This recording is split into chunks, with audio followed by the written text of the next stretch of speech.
श्री ठाकुर जी अपने आश्रित के दोष को नहीं देखते। दोष को देखने लग जाएं तो कोई जीव भगवान के लायक नहीं होगा। ये है अनन्यार्हत्व। हम केवल भगवान के ही लायक हैं, जगत के लायक नहीं हैं और किसी काम के लायक नहीं, हम केवल भगवान के लायक। जन अवगुण प्रभु मान न काऊ, दीन बंधु अति मृदुल स्वभाव। अपने जन के अवगुण सर्वज्ञ सर्वदृष्टा होते हुए भी देखते तो नहीं है। कोई कहने लग जाए तो मानते भी नहीं है। कोई शिकायत करने लग जाए भक्त की तो मानते भी नहीं। और इतना ही नहीं, ज्यादा कोई शपथ पूर्वक कहने लग जाए कि इसमें ऐसे ऐसे दोष है हम जानते, भगवान कहते तुम भोगो। अब तुम भक्त में दोष देख रहे हो ना हमारी शरणागत में, अब इन सब दोषों को तुम भोगो, हमारा भक्त नहीं भोगेगा। देखने वाले को भगवान भोक्ता बना देते, कहते तुम भोगो, हमको तो दिखाई नहीं पड़ते अपने भक्त के दोष। ऐसे उदार शिरोमणि, ऐसे करुणा सागर, दया सागर, भगवान को भूलकर जगत को अपना कहने वाले, संसार से प्रेम करने वाले निश्चित ही अभागे। ऐसे ठाकुर को छोड़ करके और कहां जाना। ऐसा स्वभाव कोई है ही नहीं। अस स्वभाव कहूं सुनऊं न देखूं, के ही खगेश रघुपति समलेखूं। विष पिलाने वाली पूतना को जो माता की गति दे देते हैं, वे अपने आश्रित को क्या नहीं दे सकते हैं। इसलिए भगवान ही हमारे योग्य हैं, हम भगवान के ही योग्य हैं, हम संसार के योग्य नहीं हैं। और हम भगवान, देखो हम संसार के योग्य होते तो संसार हमें पकड़ के रखता। लाख करोड़ बार संसार को हम लोग छोड़ चुके हैं, संसार ने हमें पकड़ के रखा। हम संसार के लायक होते तो संसार ने हमें पकड़ लिया होता।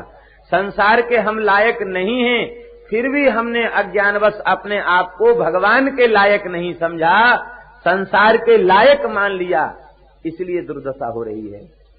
हम संसार के लायक नहीं, संसार हमारे लायक नहीं, हम संसार के लायक नहीं। हमारे लायक तो केवल भगवान हैं और भगवान के लायक ही हम हैं, हम संसार के लायक नहीं हैं। ये बात स्वीकार कर ले तो भगवान का सहज प्रेम प्राप्त हो जाएगा, भगवान की सहज भक्ति बनने लग जाएगी। वे भगवान हमारे ऊपर कृपा करें। बोलो भक्तवत्सल भगवान की। हे परीक्षित, जो प्रश्न तुम पूछ रहे हो सृष्टि के संबंध में, यही प्रश्न एक बार श्री देवर्षि नारद जी ने ब्रह्मा जी से पूछा था। श्री ब्रह्मा जी कमलासन पर विराजमान ध्यान कर रहे। नारद जी ने ध्यान से जागृत होने के बाद ब्रह्मा जी के चरणों में प्रणाम किया और पूछा कि ब्रह्मा जी, नाहं वेद परम ह्यस्मिन् ना परम न समम विभो, नाम रूप गुणैर्भाव्यम सदसत किंच दन्यता। सत और असत कुछ भी आपसे भिन्न नहीं है। जितना नाम रूपात्मक जगत है यह सब आपके द्वारा ही रचा हुआ है। आप तो परम पूज्य, परम लोक गुरु, लोक पितामह हैं। तो क्या आपसे श्रेष्ठ भी कोई तत्व है जिस तत्व का आप ध्यान कर रहे हैं? लोगों को अपनी प्रतिष्ठा बड़ी प्रिय होती है, लेकिन भक्त को प्रतिष्ठा प्रिय नहीं होती है। क्यों? वो लोकेशना शून्य होता है। ये लोकेशना शून्य जब तक होगा नहीं तब तक विशुद्ध प्रेम मिलेगा ही नहीं। सुतवित लोक ईशना तीनी, कही कर मत इन कृतन मलिनी। कहीं किसकी बुद्धि को इन्होंने मलिन नहीं कर दिया, सबकी बुद्धि को मलिन। और मलिन चित्त में प्रेम कहाँ से प्रकट होगा? ब्रह्मा जी महाभागवत हैं, उनके चित्त में भगवान का दिव्य प्रेम लवालब भरा हुआ है। यह सुनते ही ब्रह्मा जी ने कानों पर हाथ रख लिया और ब्रह्मा जी बोले, बेटा नारद, तुम भगवान श्री हरि के तत्व को नहीं जानते हो, इसलिए तुम मेरी महिमा का वर्णन कर रहे हो। मैं जगत पूज्य नहीं हूँ, मैं तो भगवान के चरण कमलों का दासानुदास हूँ। जैसे किसी कक्ष में दीपक जला दिया तो अंधेरा था, कुछ दिखाई नहीं पड़ रहा था। दीपक जलते ही घटपट आदि जितने वहां के पदार्थ हैं वे सारे पदार्थ कक्ष में दिखने लग गए। तो क्या उस दीपक ने उन वस्तुओं को प्रकट कर दिया? कुर्सी, मेज, थाली, लोटा, गिलास, बर्तन, खिड़की, दरवाजा, कुछ नहीं दिखाई पड़ता था। और जैसे दीपक जला के कमरे में जितनी वस्तुएं रखी हैं सब दिखने लग गई। तो क्या दीपक ने उन वस्तुओं का निर्माण कर दिया? नहीं, दीपक नहीं था इसलिए नहीं दिखाई पड़ रहा था, दीपक के आते ही दिखाई देने लग गया। ऐसे ही हे नारद जी, ये जगत तो भगवान के संकल्प से बना बनाया है, स्वतः प्रकट है। भगवान हमको प्रकाशित करके और जगत का प्रकाश कर देते हैं।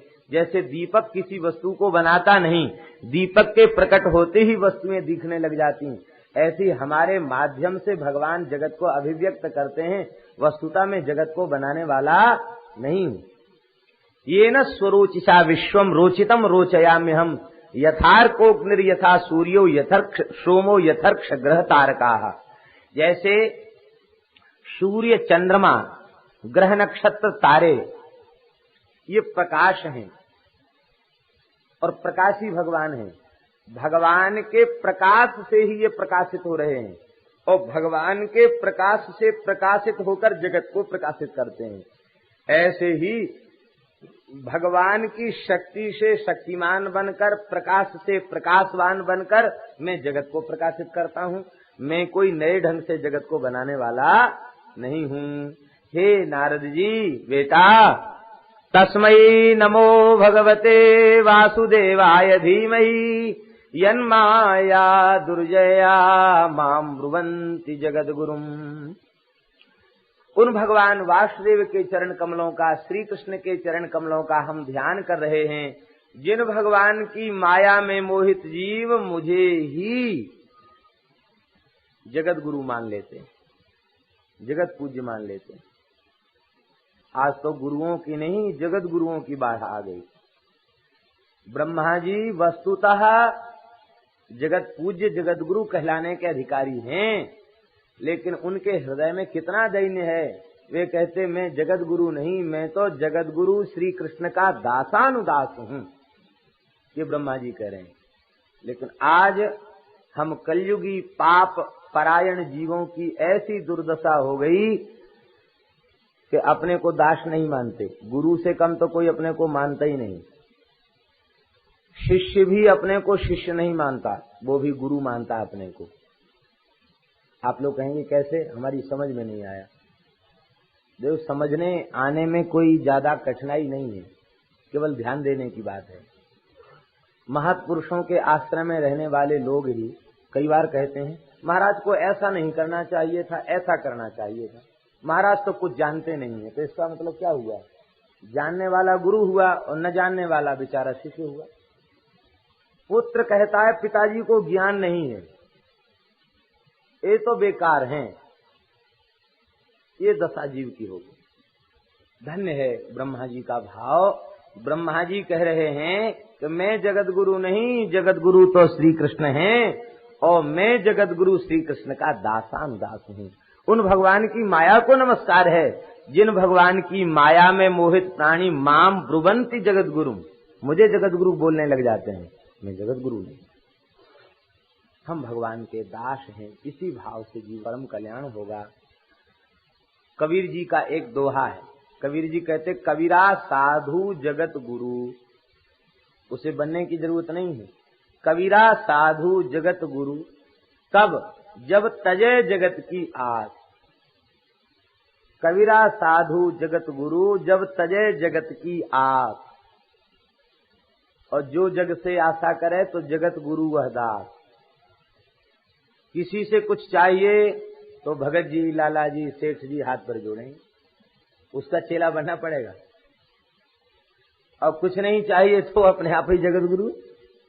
कबीरा साधु जगत गुरु जो तजे जगत की आस। गुरु शब्द का अर्थ है पूज्य। जगत पूज्य है।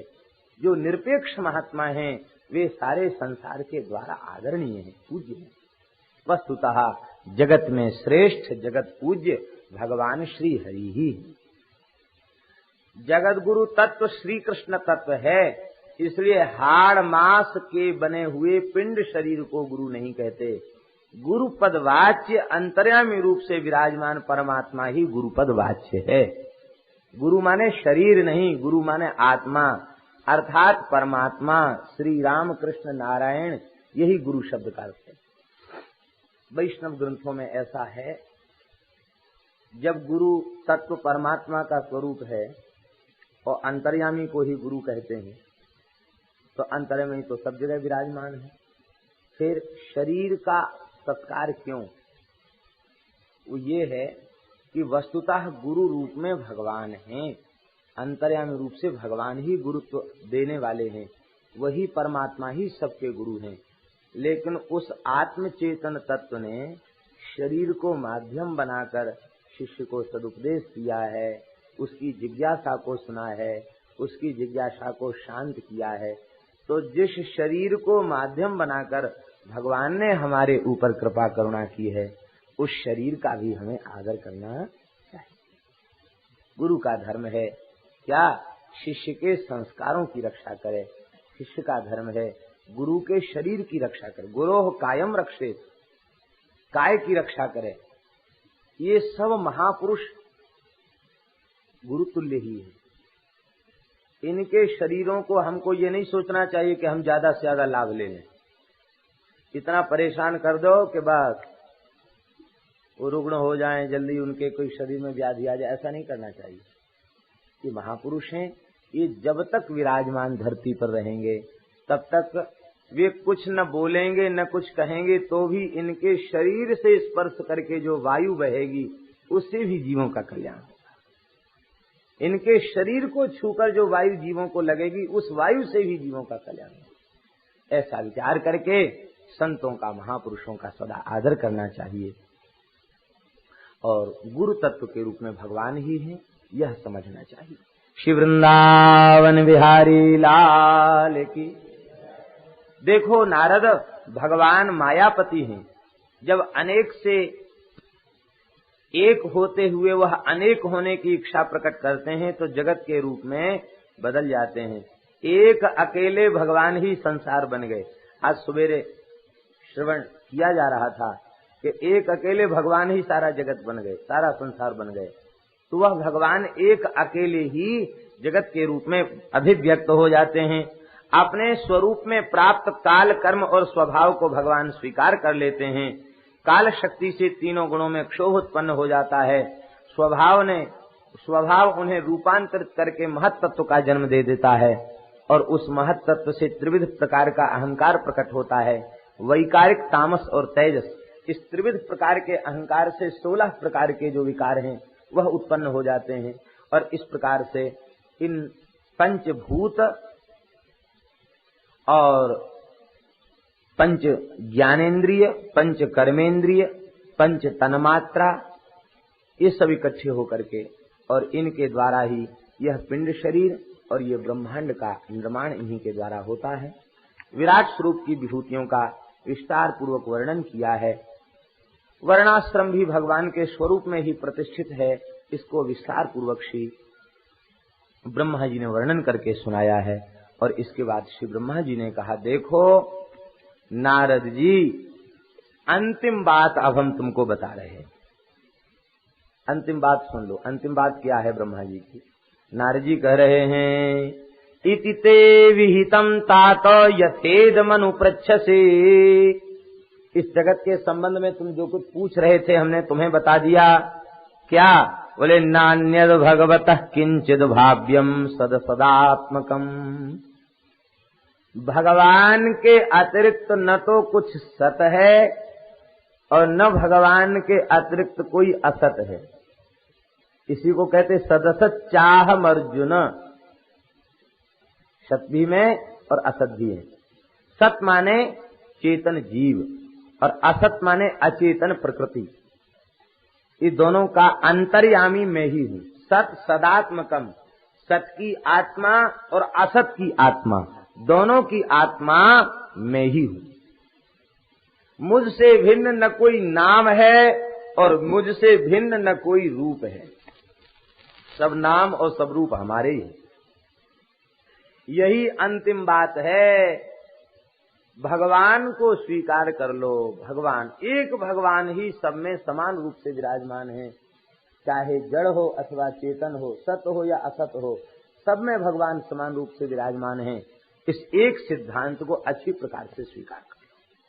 श्री वृंदावन बिहारी लाल की। सारे दोष पाप मिट जाएंगे, ये बात हम लोगों की समझ में आ जाए तो। क्योंकि जब भगवान का अनुभव हम नहीं करते कि इसके भीतर भी भगवान है, तभी हम छल करते हैं, तभी कपट करते हैं, तभी पाखंड करते हैं, तभी दंभ करते हैं, तभी किसी से झूठ बोलते हैं। ये समझ में आ जाए कि सामने जो खड़ा है वो परमात्मा है, तो फिर संकट रह जाएगा। ये सारे दोष पाप की निवृत्ति हो जाएगी। ये सारी सृष्टि भगवान का स्वरूप है। जो कुछ दिखाई पड़ रहा है वह, और जो नहीं दिखाई पड़ रहा है वह, सब कुछ भगवान का स्वरूप है। ये समझ में आ जाए तो झूठ नहीं बोलते बनेगा, पाप नहीं बनेगा, दोष नहीं बनेगा, किसी में दोष नहीं दिखाई पड़ेगा, सब में भगवान। अब भगवान है तो भगवान सहज सर्वज्ञ है। हम जो कुछ कर रहे हैं वो तो जानते ही हैं, जो सोच रहे हैं उस पर भी दृष्टि है। ऐसी सर्वज्ञता भगवान में है। ऐसा विचार करके बस संपूर्ण अपाप से निवृत्ति, अविद्या की निवृत्ति तब संभव है जब हम सब में भगवान को स्वीकार कर लें। ब्रह्मा जी कह रहे हैं, इस परम सत्य को मैंने स्वीकार कर लिया है, इसीलिए अब मेरा मन, मेरी इंद्रियां कभी अधर्म में नहीं जाती। न भारती में अमृषोपलक्ष्यते, न वै क्वचिन्मे मनसो मृषा गति, न मे हृषिकाणि पतन्त्य सत्पथे, यन्मे हृदौत्कण्ठ्यवता धृतो हरिः। हे वत्स नारद, मैं प्रेम पूर्ण उत्कंठित हृदय से सदा भगवान का स्मरण करता रहता हूँ, सदा भगवान के ध्यान में बना रहता हूँ। इसलिए मेरी वाणी कभी असत्य नहीं होती, मेरा मन कभी असत्य संकल्प नहीं करता, और मेरी इंद्रियां कभी भी मर्यादा का अतिक्रमण नहीं करती। हमने उत्कंठित हृदय से भगवान को धारण कर रखा है, भगवान का निरंतर स्मरण करता है। किसी भी भाव से भगवान से जीव संबंध जोड़ ले, ज्ञान पूर्वक जोड़ ले, निष्काम कर्म योग पूर्वक जोड़ ले, योग पूर्वक जोड़ ले, उपासना पूर्वक जोड़ ले, भक्ति पूर्वक जोड़ ले। अब मान लो इन सब के द्वारा संबंध जोड़ने में असमर्थता दिखाई पड़े, तो केवल जिह्वा का संबंध जोड़ ले। जिह्वा का संबंध क्या है? भगवान के नाम का स्मरण करना जिह्वा का संबंध। ज्ञान पूर्वक संबंध जोड़ने की भी पात्रता हमें अपने भीतर नहीं दिखाई पड़ रही है। निष्काम कर्मयोग पूर्वक भी संबंध जोड़ने की योग्यता नहीं दिखाई पड़ रही है, क्योंकि लाभ हानि में समता नहीं आ रही है। निष्काम कर्मयोग योगी को तो शत्रु मित्र लाभ हानि सब सम हो जाते हैं। भक्ति पूर्वक संबंध क्या है? तैल धारावत अविच्छिन्न भाव से भगवान नाम रूप गुण लीला की स्मृति। ये तैल धारावत अविच्छिन्न कहाँ हो पा रही है? स्मरण करने में भी विस्मरण हो रहा है, क्योंकि मन इधर उधर भाग के जा रहा है। तब सरल उपाय क्या है? सरल उपाय ये है कि केवल जिह्वा के द्वारा संबंध जोड़ लो, केवल जिह्वा के द्वारा भगवान से संबंध जोड़ लो। जिह्वा के द्वारा संबंध क्या है? चलते फिरते, उठते बैठते, सोते खाते पीते जगते भगवान का नाम लेते रहो। राम राम राम राम, हरिशरणम हरिशरणम, अथवा श्री कृष्ण गोविंद। जो नाम भगवान का अतिशय प्रिय लगे, जिसके लेने में अतिशय सुविधा लगे, उस नाम को लेते रहो। तो देखो, जिह्वा से जब संबंध भगवान से जोड़ लोगे तो फिर निरंतर स्मरण होने लग जाएगा, तो भक्ति पूर्वक संबंध भी हो जाएगा। फिर निष्काम कर्म योग आ जाएगा, तो निष्काम कर्म योग पूर्वक भी संबंध हो जाएगा, और फिर ज्ञान पूर्वक भी संबंध हो जाएगा। तो एक जिह्वा से संबंध जोड़ लेने पर कर्म योग और उपासना तीनों प्रकार से भगवान से संबंध जुड़ जाता है। इसलिए जिह्वा से भगवान से संबंध जोड़ लो, कान से भगवान का संबंध जोड़, कान से कथा सुनाए भगवान का संबंध है। जिह्वा से संबंध जोड़ लो, आंख से भगवान के मंदिरों में जाकर दर्शन करने, आंख से संबंध जोड़ लो, अपनी इंद्रियों से ही भगवान से संबंध जोड़ लो, इंद्रियों से भगवान का अनुभव करो। हृषिकेश सेवनम भक्ति रुच्यते, इंद्रियों के द्वारा इंद्रियों के अधीश्वर का अनुभव करना, इसी का नाम है भक्ति। बस ऐसा कर लेने से भी और जीव का परम कल्याण हो जाता है। श्री नारद जी को बड़ी प्रसन्नता हुई है। ब्रह्मा जी ने नारद जी को अवतार चरित्रों का वर्णन करके सुनाया है। 23 अवतारों की चर्चा की है, नारद जी की चर्चा नहीं की। नारद जी को अवतार नहीं बताया, क्यों? बोले नारद जी तो पुत्र हैं और ब्रह्मा जी पिता हैं, तो ब्रह्मा जी पुत्र से ही कहें कि तुम भी 24 अवतारों में एक अवतार हो, ये मर्यादा नहीं है, इसलिए वे इस बात को छिपा गए। नारद जी को अवतार उन्होंने नहीं कहा, 23 अवतार गिनाए।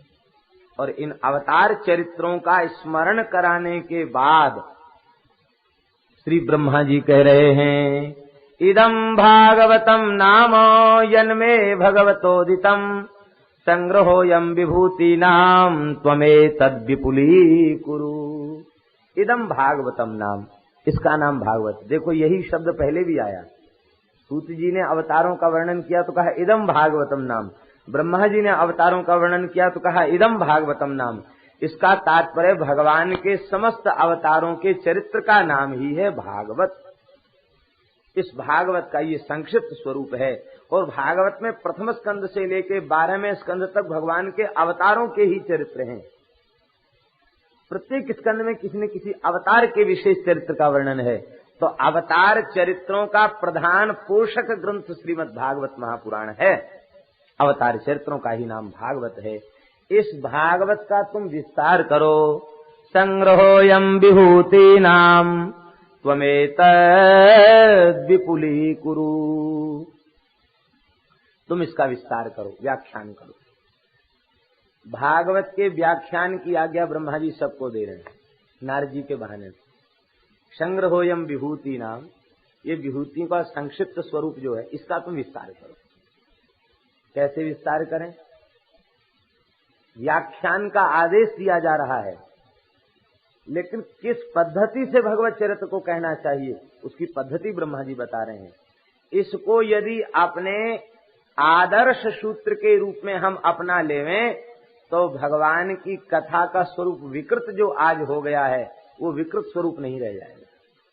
ब्रह्मा जी कह रहे हैं, यथा हरौ भगवती नृणां भक्तिर्भविष्यति सर्वात्म्यन्यखिलाधारे इति संकल्प्य वर्णय। हे नारद जी, पहले एक संकल्प ले लो तब भागवत का वर्णन करो। कौन सा संकल्प ले लो? बोले सर्वात्मा अखिलात्मा विश्वात्मा भगवान श्री कृष्ण में जिस किसी भी प्रकार से जीव का परम अनुराग हो जाए, इनमें अपनापन हो जाए, इनकी भक्ति प्राप्त हो जाए, बस यही संकल्प लेकर के भगवान की कथा को कहो। इति संकल्प वर्णय और इत्येव संकल्प्य श्रवणम अपि कुरु। यही संकल्प लेकर सुनो कि भगवान में प्रेम बढ़े, और यही संकल्प लेकर कहो कि भगवान में प्रेम बढ़े। तो कथा कहना भी सफल और कथा सुनना भी सफल। एक ही संकल्प लेकर के कथा कही जाए, भगवान में प्रेम बढ़े। आज लोक की कथा अधिक हो गई, भगवान की कथा तो बहुत थोड़ी रह गई। संसार की बात बहुत अधिक हो गई, और संसार की बात हमसे अधिक तो संसार जानता है। वो दिन रात उसी में रहते तो वो ज्यादा जानते हैं। तो उनकी बात कहना ये कोई अच्छी बात नहीं। ज्यादा से ज्यादा भगवान की बात कही जाए, अपनी बात न कही जाए, संसार की बात न कही जाए, ज्यादा से ज्यादा भगवान की बात कही जाए।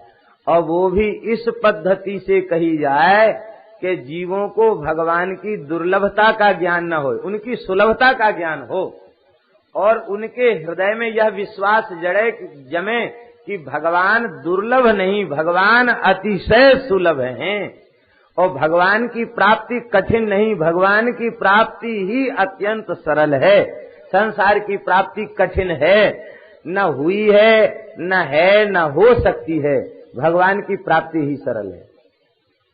ये बात समझ में आ जाए, ये संकल्प लेकर के कहना और सुनना चाहिए। इति संकल्प बना। और कलयुग तो भगवान की प्राप्ति के लिए बहुत सरल है। कलयुग समयुग आन नहीं, जो नर कर विश्वास, गाय राम गुण गण विमल, भवतर बिनहि प्रयास। बिना प्रयास के संसार सागर से पार। एक बार व्यास जी, हम लोग गंगा जी के तट पर बैठे हैं तो गंगा जी की चर्चा होनी चाहिए, गंगा जी का दर्शन हो रहा है। एक बार व्यास जी गंगा स्नान कर रहे थे, ऋषि मंडली पहुंची, देखा व्यास जी कुटिया में नहीं, कहाँ गए? बोले गंगा स्नान करने गए, मध्याह्न संध्या करने गए गंगा जी में। ऋषियों ने पूछा, हे व्यास भगवान, आप कृपा करके बताएं सबसे श्रेष्ठ क्या है? तो गोता लगा के बाहर निकले, बोले सबसे श्रेष्ठ कलयुग है। सतयुग श्रेष्ठ नहीं बताया, त्रेता श्रेष्ठ नहीं बताया, द्वापर श्रेष्ठ नहीं बताया। व्यास जी कहते कलयुग श्रेष्ठ है, और वो भी व्यास जैसे महात्मा, वो भी गंगा जी में खड़े होकर बोल रहे हैं कलयुग श्रेष्ठ है। ऋषियों ने कहा महाराज और कुछ श्रेष्ठ है? फिर गोता लगा के बाहर निकले, बोले शूद्र श्रेष्ठ है। तो विचित्र बात, तो मौन हो गए। इसके बाद फिर पूछा महाराज और कुछ श्रेष्ठ है? तो आपने तीसरा गोता लगाने के बाद खड़े भये और बोले स्त्री श्रेष्ठ है। लोगों को बड़ा आश्चर्य हुआ, बोले आश्चर्य क्यों करते हो? मैं गंगा में खड़े होकर यज्ञोपवीत का स्पर्श करके कहता हूँ कलयुग श्रेष्ठ है, शूद्र श्रेष्ठ है और स्त्री श्रेष्ठ है। महाराज कैसे श्रेष्ठ है, आप कृपा करके बताएं। बोले कलयुग तो इसलिए श्रेष्ठ है कि यत् फलम नास्ति तपसा न योगेन समाधिना, तत्फलम लभते सम्यक कलौ केशव कीर्तना। जो फल सतयुग में तपस्या करने से, तपस्या ऐसी ही हो जाती बातों से, कितनी कठिन है तपस्या। जो फल तपस्या से नहीं मिलता था, जो फल बड़े बड़े यज्ञों को करने से नहीं मिलता था, जो फल यत् फलम नास्ति तपसा न योगेन समाधिना, बड़ी बड़ी पूजाओं से भी नहीं मिलता था, वो फल सम्यक रूप से भगवान नाम संकीर्तन से कलयुग में प्राप्त हो जाता। कृते यध्यायतो विष्णुम त्रेतायाम यजतो मखैहि, द्वापरे परिचर्यायाम कलौ तद्धरि कीर्तना। कलयुग बहुत श्रेष्ठ है। पहले युगों में बहुत सूक्ष्म व्यवस्था थी पाप पुण्य की, अब तो इसमें पापी से पापी जीव कीर्तन करके पार हो जाएगा। बहुत बड़ी महिमा है। चहु जुग चहु श्रुति नाम प्रभाऊ, कलि विशेष नहीं आन उपाऊ। कलयुग में विशेष है क्योंकि नहीं आन उपाऊ, दूसरा उपाय नहीं है, इसलिए विशेष नहीं है। तो कलयुग में भगवान की प्राप्ति सरल है। कलयुग में तमाम संत ऐसे दर्शन में आए जिनको भगवत साक्षात्कार हो गया। और सतयुग के भक्त हैं नारद जी, उनको भगवान ने, आप लोग सुन चुके हैं, उनको भगवान ने कहा इस जन्म में इतना ही दर्शन होगा, अगले जन्म में पूरा दर्शन होगा। लेकिन कलयुग के किसी भक्त को भगवान ने नहीं कहा कि इस जन्म में दर्शन नहीं होगा, अगले जन्म तक प्रतीक्षा करो। भगवान जानते हैं कि इनको यदि ऐसा कह दिया तो हमारा कोई भजन करने वाला फिर खोजने से नहीं मिलेगा। इसलिए यहाँ तो कोई भजन करना चालू करे नहीं, अभी भजन किया नहीं चालू, थोड़ी सी रुचि जगी है और ठाकुर जी लीला करना चालू कर देते हैं, इसकी रुचि तो बढ़े, आगे तो बढ़े, ये कैसे भी। तो भगवान ने अपनी कृपा करुणा का भंडार इस युग में हम सबके लिए खोल रखा है। लूट लो जिसको जितना लूटना है, भगवान की कृपा बरस रही है, लूट लो, सराबोर हो जाओ। ये युग सबसे श्रेष्ठ युग है। दूसरे कहा स्त्री श्रेष्ठ है। स्त्री क्यों श्रेष्ठ है? बोले जो गति बड़े बड़े जोगी यति तपियों को बड़े बड़े कठोर नियम व्रत पालन करने से मिलती है, वह गति नारी को केवल पातिव्रत धर्म का पालन करने से प्राप्त हो जाती है। उसको न अग्नि की सेवा, न गुरु की सेवा, न उसे वेदों का स्वाध्याय, कोई क्रिया नहीं, केवल बस पति में भगवान का भाव रखे, ये भगवान के प्रतीक हैं ऐसा मानकर पूजा करे, बस हो गया उसका काम। और इतनी व्यवस्था, लोग कहते हैं कि सनातन धर्म में स्त्रियों को के साथ भेदभाव किया गया। जो ऐसा कहते हैं उन्हें सनातन धर्म का ज्ञान नहीं है। पति जो कुछ सत्कर्म करे, पुण्य करे, उसका आधा फल बिना मांगे जांचे पत्नी को मिल जाएगा। और स्त्री कोई पुण्य कर्म करे तो पूरा पूरा फल उसी के पास रहेगा, पति को एक चाराना भर भी नहीं मिलेगा। तोला भर बात तो छोड़ दो, वो जो कुछ भजन पाठ पूजा कर ले वो उसकी अपनी प्राइवेट है, वो नहीं मिलेगा उसको। कितनी सुविधा दे रखी है। और कथनचित उसने कोई पाप किया तो आधा फल पति को भोगना पड़ेगा। स्त्री ने पाप किया, हम अपने मन से नहीं बता रहे, शास्त्र की विधि। स्त्री से पाप बना तो उसका आधा फल पति को भोगना पड़ेगा, और पुण्य बन गया तो पूरा उसी के पास है, पति को नहीं मिलेगा। पति से पुण्य बन गया तो आधा मिल जाएगा उसको बिना मांगे। लेकिन ध्यान रहे, ये सारी सुविधा सती नारियों के लिए प्राप्त है, पतिव्रता के लिए प्राप्त है। जो पतिव्रता नहीं है उनको ये सुविधा प्राप्त नहीं है, क्योंकि पातिव्रत का पालन बहुत कठिन है। ये चढ़ी है पतिव्रत असी धारा, ये असी धारा है, खाने की धार है, तलवार की धार है। अपने मन के ऊपर परिपूर्ण नियंत्रण, मन पति को छोड़कर कहीं न जाए। नारी श्रेष्ठ है, शूद्र श्रेष्ठ है। बोले बड़े बड़े ब्राह्मणों को, यतियों को जो फल अपने कठोर धर्म के अनुष्ठान से प्राप्त होगा, वह फल शूद्र को केवल परिचर्या से, सेवा से प्राप्त होगा। विजाति की शुश्रूषा करे, सेवा करे, निष्काम भाव से सेवा करे। सेवा, भागवत में नारद जी ने यहाँ तक कहा है कि शूद्र का धर्म सेवा है, और सेवा धर्म कहने के बाद नारद जी कह रहे हैं यया तुष्यत्यधोक्षजः, इस सेवा धर्म से ही भगवान प्रसन्न होते हैं। इसलिए वैष्णव अपने को सेवक कहते हैं, दास कहते हैं, दास भाव से भगवान प्रसन्न होते हैं। शूद्र का कल्याण बहुत जल्दी हो जाता है। शूद्र यदि भगवान के भजन में प्रवृत्त हो जाए तो उसका कल्याण शीघ्रातिशीघ्र होगा। लेकिन शर्त ये है, हरिशरणम, ध्यान दें, अपनी तरफ ध्यान रखें। शर्त ये है कि वह ब्राह्मण का तिरस्कार न करे, साधु का तिरस्कार न करे, कि हम श्रेष्ठ हैं तो अब हम सबको ठुकरावें, सबका तिरस्कार करें, और अब तो हम भक्ति करने लग गए, अब हम सबसे ऊंचे हो गए। ऐसा यदि वो करता है तो ते विप्रन संग पांव पुजावें, उभय लोक निज हाथ न सावें, दोनों लोग हाथ से चले जाएंगे। रैदास जी कितने उच्च कोटि के भक्त हैं, सिद्ध कोटि के भक्त हैं रैदास जी। लेकिन रैदास जी अपने को कभी श्रेष्ठ नहीं कहते अपनी वाणी में। कितने पदों में तो रैदास जी ने कहा, कहे रैदास चमारा। रैदास भी तो कह सकते थे, लेकिन नहीं, वे इतने दैन्य उनके भीतर, कह रैदास चमारा। और कई पदों में तो रैदास जी ने कहा है कि हे नाथ, हमारा परिचय आप जानते हैं हम कौन है। रैदास जी कहते, ढला ढोर ढोवंता, ढला ढोर ढोवंता, ढले हुए ढोरों को, पशुओं को ढोने वाला हूं मैं। लेकिन फिर भी हे जान राय रामचंद्र, आप पतित पावन हैं। बस पतित पावन आपका नाम सुन करके ही मैं आपकी शरण में आया हूं। आप पतित पावन हैं। पतित पावन नाम आज सांच कीजिए, रैदास जी का पद है। पतित पावन नाम आज सांच कीजिए। जिसके हृदय में दैन्य है उसके हृदय में भक्ति है। तो शूद्र को भगवान की कृपा से सहज दैन्य प्राप्त है। हम बहुत छोटे आदमी हैं, बस इतने बात से ही भगवान रीझ जाते हैं। श्री वृंदावन बिहारी लाल की जय। भगवान की कृपा से हम सबको खूब कल्याण का अवसर प्राप्त है। ब्रह्मा जी को सुखदेव जी कहते हैं कि ब्रह्मा जी को भगवान ने तप का उपदेश दिया। तप बुद्ध के रूप में प्रकट हुआ। ब्रह्मा जी तप में लग गए। ब्रह्मा जी का तप ज्ञानमय तप है। दिव्य 100 वर्ष तक तप करने के बाद श्री ब्रह्मा जी को भगवान के दिव्य लोक का दर्शन ध्यान में हुआ।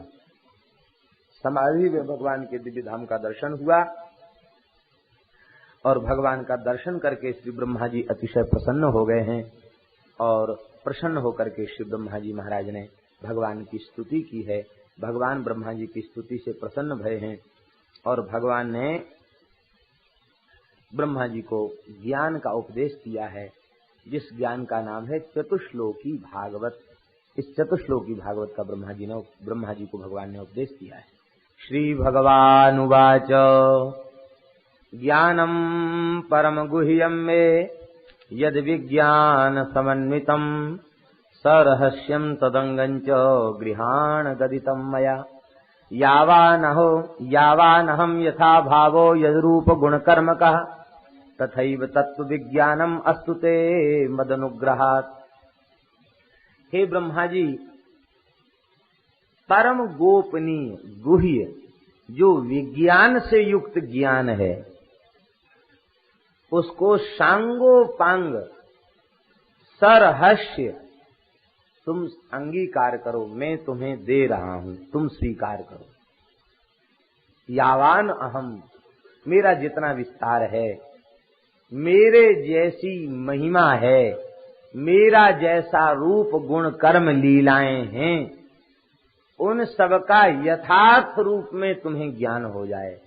तथैव तत्व विज्ञानम अस्तुते मत अनुग्रहात्, मेरी कृपा से मेरे स्वरूप का यथार्थ रूप में तुम्हें बोध हो जाए। देखिए, यहाँ ध्यान देने की एक बात है। क्या बात है ध्यान देने की?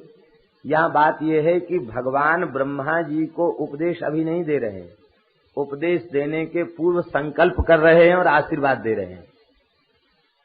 इसका तात्पर्य है ज्ञान अपने पुरुषार्थ से संभव नहीं, भगवान की कृपा से संभव है। भगवान अपनी ओर से संकल्प करें, भगवान अपनी ओर से कृपा करें किसी जीव के प्रति, तो उस जीव के हृदय में भगवान के स्वरूप का ज्ञान प्रकट हो जाता है। जब भगवान ही अपनी ओर से कृपा करें तब हमें साधन करने की क्या जरूरत? जब साधन से तो होगा नहीं तो हम साधन करें क्यों? साधन से निरपेक्ष हो जाएं, ऐसा नहीं। इसका तात्पर्य ये नहीं। इसका तात्पर्य ये है कि मैं साधन करता हूं, मेरे द्वारा साधन हो रहा है, इस अभिमान से शून्य होकर साधन करे और केवल कृपा के सहारे साधन के द्वारा अपना कालक्षेप करे तो भगवान की कृपा। साधन से उदासीन नहीं, लेकिन साधन के सहारे भगवान की प्राप्ति होगी ऐसा न सोचे। भगवान की कृपा के द्वारा भगवान की प्राप्ति होगी, क्योंकि भगवान कृपा साध्य है। भगवान की कृपा तो हो रही है, सबके ऊपर है, लेकिन वह कृपा जिस कृपा को प्राप्त करके हमें स्वरूप का ज्ञान हो जाए, वो कृपा कब होगी? उसकी शर्त है। क्या शर्त है? मन क्रम बचन छाड़ी चतुराई भजत कृपा करी है रघुराई। मन क्रम बचन छाड़ी चतुराई, मन वाणी क्रिया से चतुराई छोड़ दो। भले लोग तुम्हें बावरा कहें, भोला कहें, मूर्ख कहें, कह लेने दो। कहने से हमारा क्या बिगड़ गया? हमने चतुराई छोड़ दी और मान लो संसार की कोई हानि भी हो गई हमारे भोलेपन के द्वारा, तो उस हानि का क्या महत्व है? क्योंकि जो हानि भई है वो संसार की भई है और संसार तो नाशवान है ही है। 10-20 साल पीछे नष्ट होना था सो 10-20 वर्ष पहले नष्ट हो गया। अच्छा हुआ जो पहले नष्ट हो गया। चतुराई छोड़ दो, भले भी कोई बड़े से बड़ा घाटा हो तो उसे सहन कर लो, लेकिन भजन के मार्ग के घाटे को सहन न करो। मन क्रम वचन छाड़ चतुराई, और मन क्रम वचन की गई चतुराई तब छूटेगी जब सब में भगवान दिखेंगे, नहीं तो चतुराई नहीं छूट सकती। मन क्रम वचन छाड़ चतुराई भजत कृपा करे हैं रघुराई। हम लोग संसार से चतुराई तो खेलते हैं, भगवान से भी चतुराई खेलते हैं। भगवान से चतुराई क्या खेलते हैं? भगवान के सामने जाकर कहते हैं पापो हम पाप कर्माहम पापात्मा पाप संभवः त्राहि मां पुंडरीकाक्ष सर्व पाप हरो हरि। हे भगवन, मैं अमुक हूँ नहीं, पापो हम, मैं साक्षात मूर्तिमान पाप हूँ। पापो हम माने पाप रूपो हम, पाप रूप ही मैं हूँ, अलग कुछ नहीं। पापो हम, पाप कर्मा हम, पाप कर्म करने वाला हूँ। पाप आत्मा, मेरे चित्त में पाप ही व्याप्त है। पाप संभवा, पाप से ही पैदा हुआ हूँ। हे पुंडरीकाक्ष, आप सब पापों को दूर करने वाले हैं, मेरे ऊपर कृपा करें। भगवान के सामने तो जाके यही कहते, और कोई दूसरा हमसे कहने लग जाए, अरे तुम बड़े पापी हो, ए पापी कहाँ जा रहा है, तो आग बबूला हो जाएंगे, लड़ने के लिए तैयार हो जाएंगे। अरे हमको पापी कैसे कहा तुमने, तुम पापी, तुम्हारा पिता पापी, हम क्यों पापी, हम तो धर्मात्मा हैं। इसका तात्पर्य क्या हुआ, तो भगवान के सामने झूठ बोल के आए थे। जब भगवान के सामने कबूल कर रहे हो तो हम पापी हैं, तो कोई हमको पापी कह दे तो हमें बुरा मानना चाहिए, प्रसन्न होना चाहिए। हम तो पहले ही से स्वीकार कर रहे हैं हम पापी हैं, और इसने कम से कम सिफारिश तो की हमारा कहा है ये पापी है, बहुत अच्छा हुआ। क्षोभ नहीं होना चाहिए, लेकिन हमारे भीतर क्षोभ हो जाता है तिरस्कार से। इसका तात्पर्य है कि भगवान से भी हम कपट कर रहे हैं, झूठ बोल रहे हैं भगवान के सामने जाकर। हमारे श्रीधाम वृंदावन के एक महान संत थे, पूज्य श्री रंगाचार्य स्वामी, श्री रंग मंदिर के संस्थापक श्री रंगाचार्य स्वामी। क्या कहना उनकी भक्ति का, उनकी भक्ति के प्रताप से वृंदावन में इतना दिव्य मंदिर विराजमान है, श्री रंगनाथ भगवान का मंदिर। जिन रंगनाथ भगवान के वार्षिक उत्सव हैं 380, साल में कितने दिन होते हैं, 365, हाँ 360 दिन होते, कोई 65 कहता है, तो 365 कहो या 60 कहो, इतने दिन होते। उनके वार्षिक उत्सव हैं 380। ये तो रजिस्टर्ड हैं, इतने उत्सव तो मनाने ही पड़ेंगे, कोई जजमान आवे या ना आवे, ट्रस्ट की ओर से मनाए जाए। वे रंगाचार्य स्वामी रंगनाथ जी की सवारी बगीचा पहुंची, तो एक विद्वान आए केशवाचार्य नाम के, उनको बड़े विद्वान थे, आशु कवि थे, आशु कवि थे वो। तो उन्होंने रंग जी की सवारी बगीचा में विराजी, और वहां गोष्ठी में उन्होंने श्री रंगाचार्य स्वामी की स्तुति के कुछ शिखरणी के छंद बनाए थे। तो आप ऐसे हैं, आप ऐसे हैं, आप ऐसे हैं कहने लग गए। तो वे तुरंत उठकर वहां से खड़े हो गए और भगवान की सेवा में लग गए। किसी विद्वान का तिरस्कार हो तो उसको कितना कष्ट होता है, तो विद्वान पुरुष ही जानते हैं। वो बेचारा व्याकुल हो गया, फिर हम इतने बड़े विद्वान और ये इतना हृदयहीन व्यक्ति कि इसने एक बार भी नहीं कहा कि अब भैया आप बहुत अच्छे विद्वान हैं या कवि हैं, आपकी रचना बहुत सुंदर है, कुछ भी तो नहीं कहा, और उठ के खड़े हो गए। वो बेचारे जो रचना करके लाए थे, एक दो श्लोक सुनाए, मौन हो गए, लेकिन मन ही मन चिढ़ गए। और जब रंग जी की सवारी लौट के मंदिर में पहुंची, तो आप आलवंदार के द्वारा भगवान की स्तुति करने लगे। रंगाचार्य स्वामी प्रार्थना कर रहे थे गदगद कंठ से, न निंदितम कर्म तदस्ति लोके सहस्रसोयन्न मया व्यधायि सोहम विपाकावसरे मुकुंद कृंदामि संप्रेत्य गतिस्तवाग्रे न धर्मनिष्ठोऽस्मि न चात्मवेदी न भक्तिमास्त्वच्चरणारविन्दे अकिञ्चनोऽनन्यगतिः शरण्यम् त्वत्पादमूलम् शरणम् प्रपद्ये।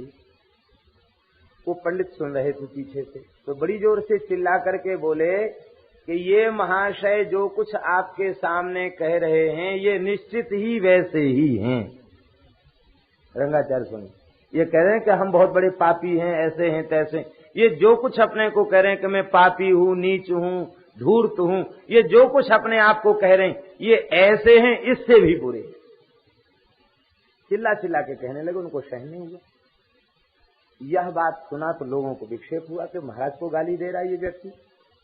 इतना सुनते ही आपने रंगनाथ जी की स्तुति को छोड़ दी और तुरंत अपने गले में भगवान का प्रसादी मंगलसूत्र पड़ा था स्वर्ण का, उसको उतार करके उस विद्वान के गले में डाल दिया और हृदय से लगा लिया और कंधे पर हाथ रख के कहते हैं कि प्रभु, हम जानते हैं आप हमको इसलिए नहीं अपना रहे थे क्योंकि आपके दरबार में हमारे पाप की गवाही देने वाला कोई नहीं मिल रहा था, लेकिन आज आपने बड़ी कृपा किया, इतना बड़ा विद्वान हमारी गवाही दे रहा है। वाह प्रभु, अब तो गवाह मजबूत है, अब तो आपको स्वीकार करना ही पड़ेगा। तत्पाद मूलम शरणम प्रपद्ये, ऐसा कह के अब रोने लग गए। महाराज वो विद्वान तो पानी पानी हो गया, हम तो गाली दे रहे थे और ये कह रहे कि ये ठीक ठीक गवाही दे रहे हैं हमारे पाप की, तो चरणों में गिर गया। ये है चतुराई छोड़कर भजन करना। हमें कोई कुछ कह दे तो क्या कह दिया, हमसे क्या कह लिया, हम तो पहले ही स्वीकार कर किए बैठे हैं। मौसम कौन कुटिल खल कामी, हमको कोई कामी कह दे, कुटिल कह दे, खल कह दे तो हमारा क्या अनिष्ट हुआ। हम लोग भगवान के समक्ष बैठ करके भी ईमानदारी से स्वीकार नहीं करते हैं। दीनता भरी जो बातें कहते हैं वो भी बहकाने वाली बातें करते। भगवान कोई बच्चे हैं जो बहक जाएंगे? ये तो सर्वज्ञ हैं, सही सर्वज्ञ सर्वविद। वे भीतर के भाव पर रीझने वाले हैं, बाहरी व्यवहार पर रीझने वाले नहीं।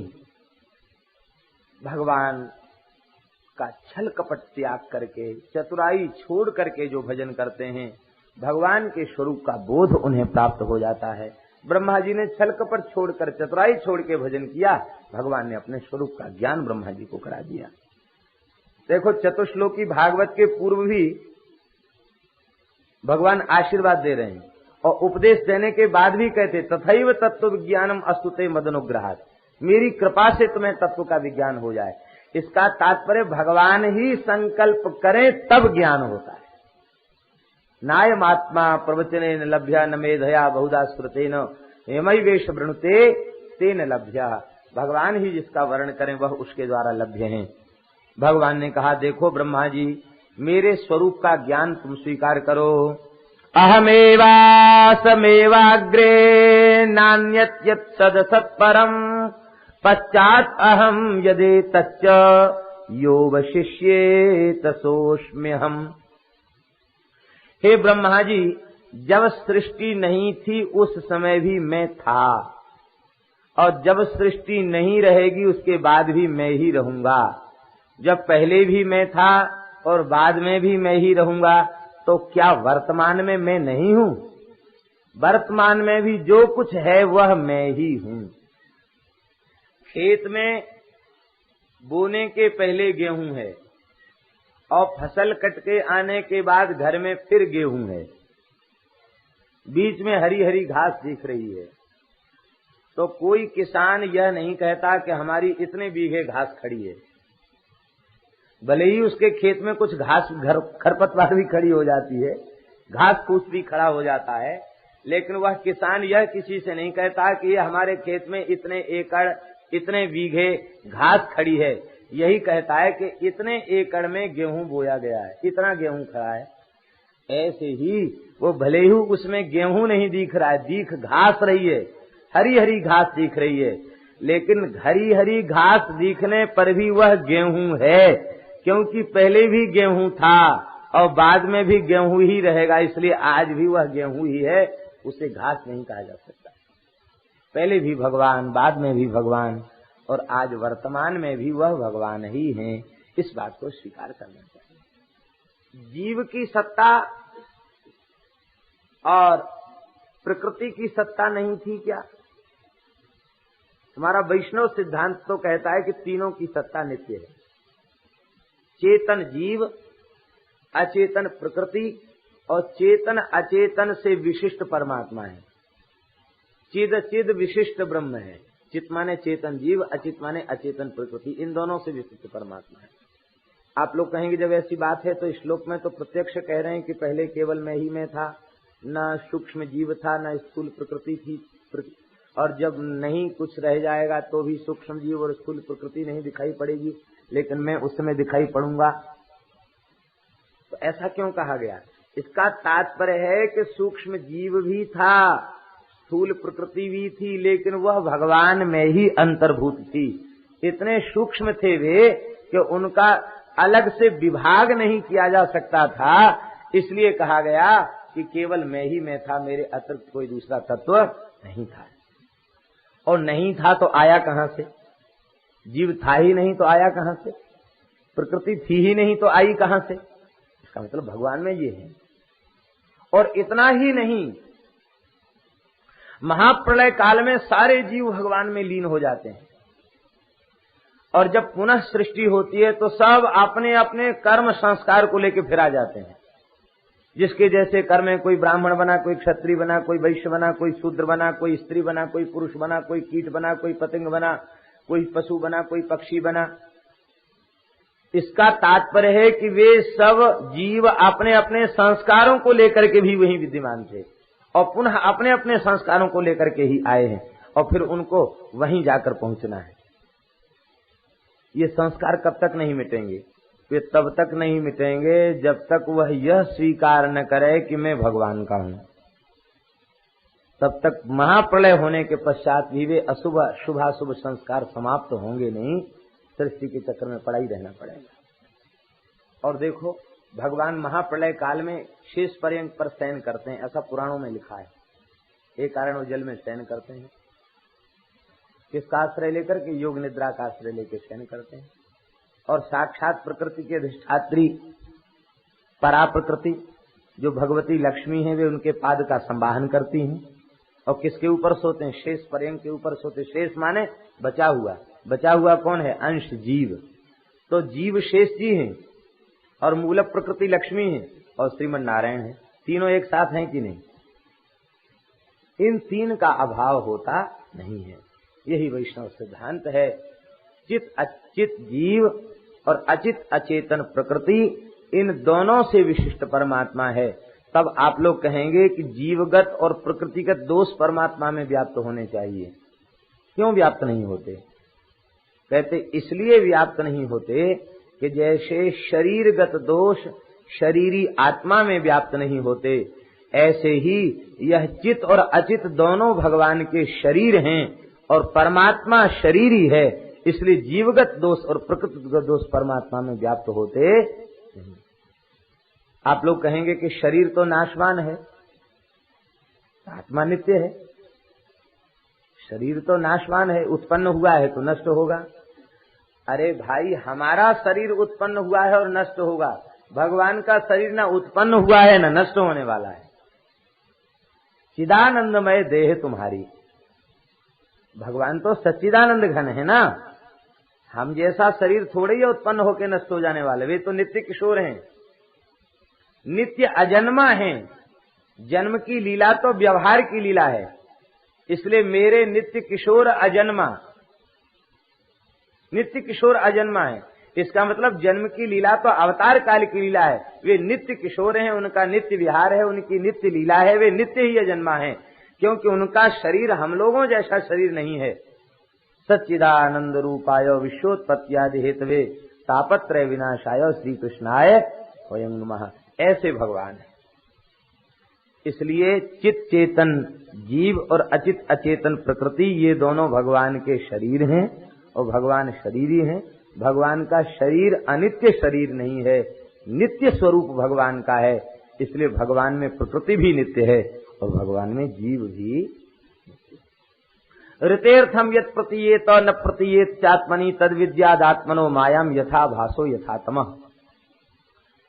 इस श्लोक में, पहले श्लोक में भगवान ने अपना स्वरूप बताया। ध्यान दें, पहले श्लोक में भगवान ने अपना स्वरूप बताया, और दूसरे श्लोक में भगवान ने माया का स्वरूप बताया।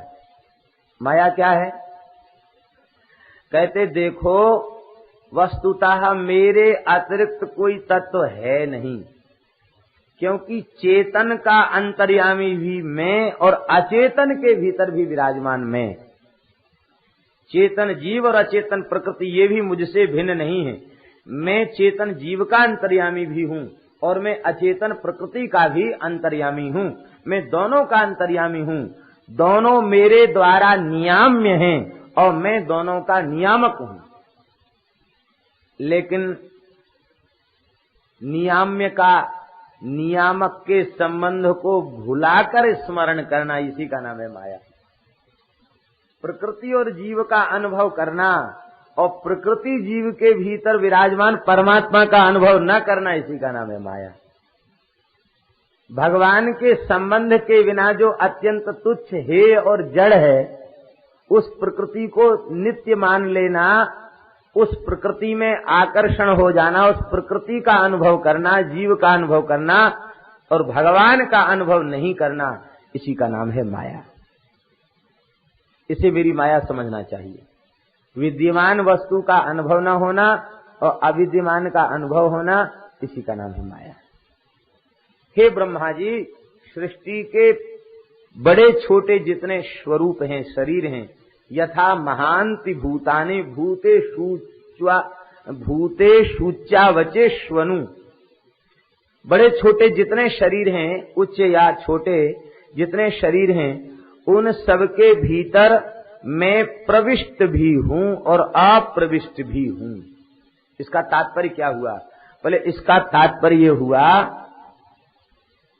कि कार्य और कारण दो हैं। कार्य और कारण दो हैं। कार्य जगत है, जीव और प्रकृति ये दोनों कार्य हैं और भगवान इनके परम कारण हैं। तो कार्य रूप में भी परमात्मा है और कारण के रूप में भी परमात्मा है। भगवान इस जगत के प्रति अभिन्न निमित्तोपादान कारण है। निमित्त कारण और उपादान कारण दोनों भिन्न नहीं हैं, अभिन्न हैं। यद्यपि निमित्त और उपादान दोनों भिन्न भिन्न होते हैं, लेकिन जगत के प्रति भगवान निमित्त कारण भी है और उपादान कारण भी, अभिन्न कारण। पृथ्वी, जल, तेज, वायु, आकाश, इन 5 तत्वों के रूप में कौन है? परमात्मा ही तो है। ये तत्व किसके तत्व हैं? प्रकृति के हैं कि नहीं? इसके रूप में भी परमात्मा है। और इन तत्वों का संघात करके इन बड़े छोटे शरीरों को संकल्प पूर्वक बनाने वाला कौन है? वो भी परमात्मा ही है। तो कार्य भी परमात्मा और कारण भी परमात्मा। और इसके बाद भगवान उन 5 भूतों के रूप में पहले से विद्यमान हैं, इसलिए अप्रविष्ट हैं। 5 भूतों के रूप में पहले से विद्यमान हैं, इसलिए अप्रविष्ट हैं। और अंतर्यामी रूप से उनके भीतर प्रवेश करके नियमन कर रहे हैं, इसलिए प्रविष्ट हैं। मैं सबके बाहर भीतर विराजमान हूं। एतावदेव जिज्ञास्यम तत्व जिज्ञासनात्मना, तत्व के जिज्ञासु को इस तत्व की ही जिज्ञासा करनी चाहिए। देखिए, यहाँ 1-2 श्लोकों में ब्रह्म का स्वरूप, 1 श्लोक में माया का स्वरूप और 1 श्लोक में जीव के स्वरूप का वर्णन है। आप ध्यान देंगे तो पता चल जाएगा। 1 श्लोक में जीव के स्वरूप का वर्णन है। जीव का स्वरूप क्या है? बोले जीव भगवान का अंश है और भगवान इसके अंतर्यामी हैं। अब ये तो जीव का स्वरूप हुआ। जीव का कर्तव्य क्या है? बोले जीव का कर्तव्य क्या है कि वह अपने अंशी परमात्मा को जानने की इच्छा करे। यही जीव का कर्तव्य है। जिज्ञासा करे अथातो ब्रह्म जिज्ञासा। जिज्ञासितव्य तत्व ब्रह्म तत्व है, उस तत्व को जानने की इच्छा करे, ये जीव का कर्तव्य है। भगवान के तत्व की प्राप्ति के क्या उपाय हैं? इस उपाय का भी वर्णन है। भगवान ने कहा, ब्रह्मा जी, मेरे तत्व की प्राप्ति की 2 पद्धतियां हैं। कौन कौन सी? बोले अन्वय व्यतिरेकाभ्याम यत्स्यात् सर्वत्र सर्वदा। चाहे अन्वय की पद्धति और अथवा व्यतिरेक की पद्धति। व्यतिरेक माने होता निषेध और अन्वय माने होता विधान। एक विध्यात्मक विधि है और एक निषेधात्मक विधि है। 2 तरह की विधि है। निषेधात्मक विधि माने यह ब्रह्म नहीं, यह ब्रह्म नहीं, यह ब्रह्म नहीं, यह ब्रह्म नहीं, कहते कहते कहते कहते अंत में जो अक्षर तत्व, पुरुषोत्तम तत्व, अव्यय तत्व बचा, वो ब्रह्म है और वह ब्रह्म सबका अंतर्यामी है। इस प्रकार से भगवान की विभुता को समझ लेना, इसका नाम है व्यतिरेक। और अन्वय माने सब में भगवान हैं, यह विश्वास कर लेना, ये अन्वय की पद्धति है। स्थिति दोनों की एक है। व्यतिरेक की पद्धति वाला भी अंत में यह समझेगा कि सब कुछ भगवान है, भगवान से भिन्न कुछ नहीं। और अन्वय की पद्धति वाला भी अंत में यही समझेगा कि अंत में क्या, वो तो यही समझता ही है कि सब भगवान है। लाभ दोनों को एक होता है। व्यतिरेक जैसे अपने ऊपर ही विचार करने लग गए, बोले जो दिखाई दे रहा क्या ये परमात्मा, ये शरीर दिखाई दे रहा ये परमात्मा है क्या, इतना लंबा चौड़ा? बोले नहीं, परमात्मा तो अक्रिय है, इसमें 6 प्रकार की क्रियाएं होती हैं, जायते, वर्धते, उपक्षीयते, विपरिणमते आदि क्रियाएं शरीर की होती हैं। भगवान तो एक जैसे हैं सदा सर्वदा, जो त्यों काल एक रस रही। शरीर तो एक रस रहता नहीं, शरीर परमात्मा नहीं हो सकता। तो क्या इंद्रियां परमात्मा? बोले नहीं, इंद्रिय भी परमात्मा नहीं, परमात्मा एक है, इंद्रियां 10 हैं, इसलिए इंद्रिय को भी परमात्मा नहीं कहा जा सकता। फिर कौन है परमात्मा? कहते इंद्रियों का अधिष्ठाता मन है। क्या मन परमात्मा? बोले नहीं, मन नहीं है, क्योंकि ईश्वर सर्वतंत्र स्वतंत्र है, वो मन बुद्धि के अधीन है, इसलिए मन भी परमात्मा नहीं। तब क्या बुद्धि परमात्मा है? बोले यदि बुद्धि परमात्मा होती तो आजकल के पढ़े लिखे बुद्धिमान लोगों ने तमाम चीजों के आविष्कार कर लिए, तो ऐसे ही परमात्मा नाम की किसी वस्तु का भी आविष्कार कर देते। अपनी बुद्धि के द्वारा किसी वस्तु का आविष्कार कर देते, यंत्र विशेष का, और वो महंगे सस्ते भाव से बाजार में अलग अलग कंपनियां बिकने लग जाती हैं कि ये भगवान खरीद लो जिसको चाहिए। तो बुद्धि के बल पर परमात्मा का निर्माण संभव नहीं है, क्योंकि बुद्धि की भी वहां गति नहीं है। चित्त के ऊपर अहंकार और इनका सबका आश्रयभूत जीव, इन सबका आश्रयभूत जीव। तो क्या जीव परमात्मा? कहते नहीं, जीव की ईश समान। जीव तो अंश है। यद्यपि ये बात जरूर है कि समुद्र और समुद्र की तरंग में भेद नहीं है, कि समुद्र भी जल है और तरंग भी जल है। तो जलत्वेन समुद्र और समुद्र की तरंग में भेद नहीं है, लेकिन यह कहा जाता है कि समुद्र की तरंग का समुद्र कोई नहीं कहता। ये भाव हम नहीं दे रहे हैं, ये अद्वैत मार्ग के प्रतिष्ठापक आचार्य भगवान शंकराचार्य कह रहे हैं। सत्यपि भेदापगमे, ठीक है, ज्ञान के बल पर भेद का अपगम हो गया, लेकिन इतने के बाद भी समुद्र की तरंग होती है, तरंग का समुद्र नहीं होता। ऐसे ही भगवान समुद्र हैं और हम उसकी एक छोटी सी तरंग हैं, तो हम समुद्र कैसे हो सकते? इसका तात्पर्य क्या हुआ कि हम अंशभूत जीव हैं और हमारे भीतर जो विद्यमान अंतर्यामी है वो ब्रह्म है। तो जीवांतर्यामी जो परमात्मा है वो ब्रह्म है, वो रामकृष्ण वासुदेव है। इस तत्व को इस प्रकार से घटाते घटाते समझना, इसको कहते व्यतिरेक की पद्धति। और जो हमारा अंतर्यामी है वही प्राणी मात्र का अंतर्यामी है, वही चराचर का अंतर्यामी है। जड़ चेतन जग जीव जत सकल राममय जान, बंदौ तिनके पद कमल सदा जोर जुगपान, वो सब का अंतर्यामी है। इस भाव से अनुभव करना, ये व्यतिरेक की पद्धति।